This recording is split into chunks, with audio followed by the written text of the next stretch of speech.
मंडला में एक स्कूल ऐसा है जो अब खाली हो रहा है। वजह है स्कूल के बच्चों का लगातार बीमार पड़ना। प्रिंसिपल कहते हैं कि ये डिहाइड्रेशन और कमजोरी का मामला है, जबकि गांव वालों को इसके पीछे भूत प्रेत का साया नजर आ रहा है। रिपोर्ट देखिए।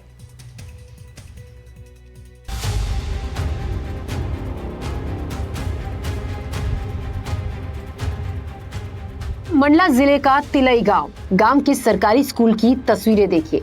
स्कूल एकदम सूना पड़ा है, सारी क्लास वीरान पड़ी है और स्कूल में पढ़ने वाले बच्चों का हाल देखिए। बच्चे बेसुध हैं, जैसे कोई होश ही नहीं। परिजन अपने बच्चों को संभालने की कोशिश कर रहे हैं। ऑटो से बच्चों को अस्पताल पहुंचाया जा रहा है।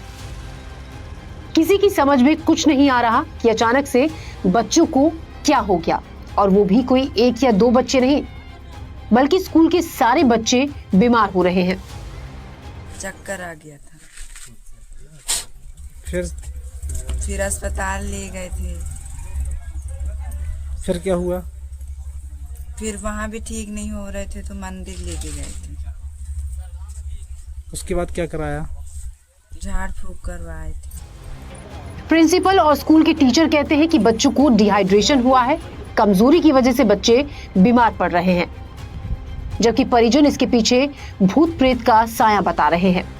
खास बात यह है कि परिजनों ने बच्चों को अस्पताल में भर्ती कराया, जहां उन्हें कोई आराम नहीं आया, जिसके बाद उन्होंने बच्चों को गुनी पंडा से झाड़ फूक करवाई, जिससे उन्हें आराम आ गया। अब गांव के बच्चे गले में अजीब सा टोटका बांधे घूम रहे हैं।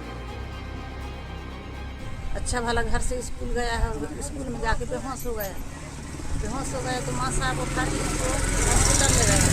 वहाँ इलाज पानी हुई अस्पताल में, तो कुछ बीमारी नहीं निकली, नॉर्मल बता रहा था।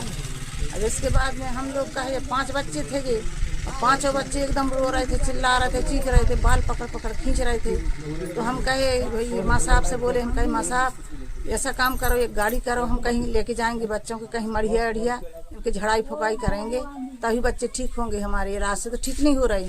15-20 दिन से हम जान रहे हैं कि बीमार हो रहे हैं स्कूल जाने के बाद, और फिर अब वही चक्कर आना, गिर जाना, और क्या कहते हैं तो पतरिया देखना, हाथ काटना, खून बहना। गांव में स्कूल में बच्चे बीमार हो रहे हैं, उनको चक्कर आना, गश्त मार देना, बेहोश हो जाना, रोना गाना, चिल्लाना, जिस प्रकार से मानी गांव में स्कूल में हो रहे हैं जी। बच्चे के इलाज पानी भी करवा रहे हैं, पर उसमें भी आराम नहीं मिल रहा है। झड़ाई फुकाई गांव से भी हो रहा है, उसमें भी आराम नहीं मिल रहा है। बच्चों को भले ही आराम आ गया हो, लेकिन गांव में दहशत का आलम यह है कि अब स्कूल खाली है और कोई भी बच्चा स्कूल नहीं जा रहा। 4 बच्चे बीमार हुए थे शनिवार के दिन। क्या हुआ था मैम? उनको चक्कर आए थे और गिर गए थे बच्चे, फिर सर उनको एक एक करके हॉस्पिटल ले गए हैं। आज तो एक भी नहीं आए हैं। क्यों नहीं आ रहे मैम, क्या है? अब डर के कारण नहीं आ रहे हैं ना, वो लोग तबीयत खराब हो रही, बच्चों को चक्कर आ रहा तो नहीं आ रहे हैं। 4 बच्चों का मेडिकल ट्रीटमेंट हुआ था, और जो हमारी डॉक्टर्स की टीम थी उन लोगों ने, चूँकि नैनपुर बीएमओ, बमनी बीएमओ और पूरी बमनी की टीम पहुंच गई थी, और लगभग आप सभी लोगों का ये था कि बच्चे चूँकि गर्मी ज़्यादा है तो डिहाइड्रेशन हो सकता है बच्चों। उधर मामले में डॉक्टर्स का कहना है कि बच्चे सुबह भूखे पेट स्कूल चले जाते हैं, जिससे उन्हें कमजोरी महसूस होती है।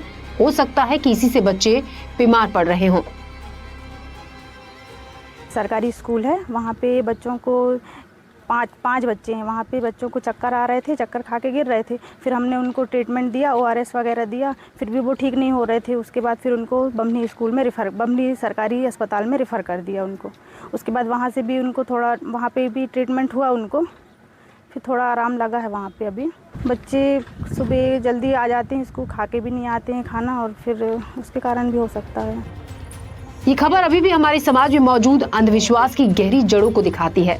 गांव वालों का ये मानना कि उनके बच्चों पर भूत प्रेत का साया था और उनका इलाज झाड़ फूक से करवाया, ये दिखाता है कि अभी भी इस गांव में जागरूकता की कितनी कमी है। अब सवाल ये कि आखिर बच्चों की बीमार पड़ने की असल वजह क्या है, और सवाल ये भी कि गांव से कब ये अंधविश्वास दूर होगा। NDTV के लिए मंडला से चंद्रेश खरे की रिपोर्ट।